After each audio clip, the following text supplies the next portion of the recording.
Give it just another second.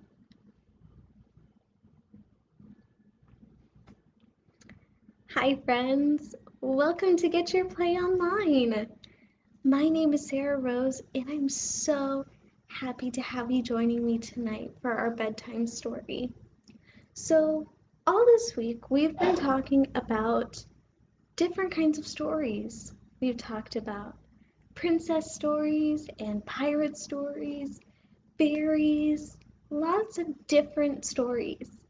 And tonight, the story that I have for you is another type of story. So, the story that we're going to read tonight is called Mousetopia by R. Gregory Christie? Yes, R. Gregory Christie. I apologize. And this story is a retelling of another story. Now, the original story is one of Aesop's fables, the tale of the city mouse and the country mouse. And Aesop, so to rewind a little bit, Aesop was a Greek storyteller. He lived a really, really, really long time ago, but he wrote short stories called fables. Now, fables are short stories, so they're not really long, and they mainly have animals as the main character in their stories, and the goal of the story is to teach a lesson, or there's a moral of the story. So, Aesop wrote these fables, a lot of them, a really, really long time ago. And as time's gone on, people have passed down those stories, and either through writing them down or telling or speaking them, like how we're doing right now. Um, but now people have, or authors have, put their own spin on Aesop's fables.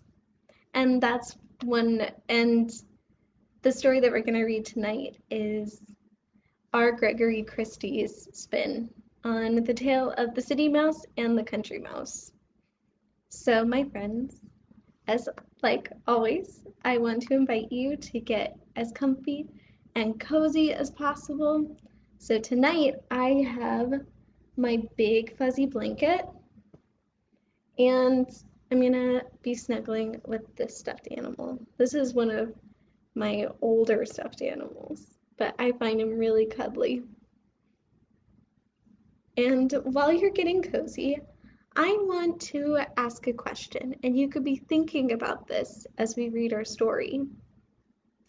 So, fables have a lesson at the end, or they are a story that is trying to teach a lesson. So, I want to know, as we read our book, what do you think the lesson of the story is? And there's no right or wrong answer, but just keep that in the back of your head. What could the lesson be? All right, my friends. So, without further ado, this is Mousetropolis by R. Gregory Christie. There's the city mouse and the country mouse.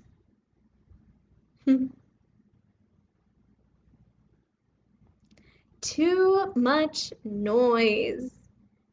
In the wee hours of the morning in downtown Mousetropolis City, City Mouse was wide awake. Has that ever happened to you, where it's super noisy? He needed a vacation. What luck! A letter came from Country Mouse. Quicker than a mouse can nibble through a wedge of cheddar, City Mouse was in the country. and sitting down to his first country meal of rice, beans, and barley. Uh, not for me, City Mouse said. I guess he doesn't like rice, beans, and barley. So, what do you do for fun? On the way. Ooh. Ooh, sounds scary. This seems dangerous, City Mouse said. It is, said his country cousin. Keep walking. At the jamboree, City Mouse and Country Mouse danced and played music. Not bad, said City Mouse. I guess City Mouse likes dancing. I like dancing too. But going home, City Mouse felt as if he was being watched.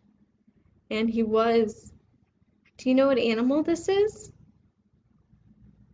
That's right, an owl. Oh. Later that night, it was too hot and too quiet. It sounds like City Mouse misses that noise of the city. City Mouse and Country Mouse had the same idea. The cousins hurried toward the train and swoosh, swoosh, choka choka choka choka choka choka choka choka choka choka choka choka choka. Oh, it looks like the train is going really fast. The train pulled in. Home, said City Mouse. Oh, look at all those buildings. At the station, there was music and dancing everywhere. Busy mice did important things, and there was lots to eat. But, oh, what animal is this? That's right, a cat. Cat and mice don't get along. Meow, meow. Squeak, squeak, squeak, squeak, squeak, squeak, squeak. Quicker than a mouse can nibble through a wheel of provolone, Country Mouse was back in the country. Home, said Country Mouse. Home, said City Mouse. The end. Great job listening to that story, my friends. I hope you enjoyed it as much as I did. So, if you remember, I asked a question before we started our story. And that question was, if this is a fable, what do you think the lesson is? Or this, what do you think, what moral of the story is there? What's the story trying to teach? Do you have any ideas?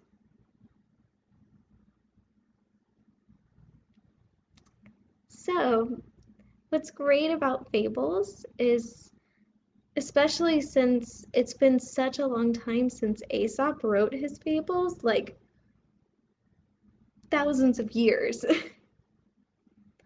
There have been lots of different ways that the stories have been written. And each time the story's written a different way, it can change the meaning of the story or change the lesson that it's trying to teach. So, what do you think?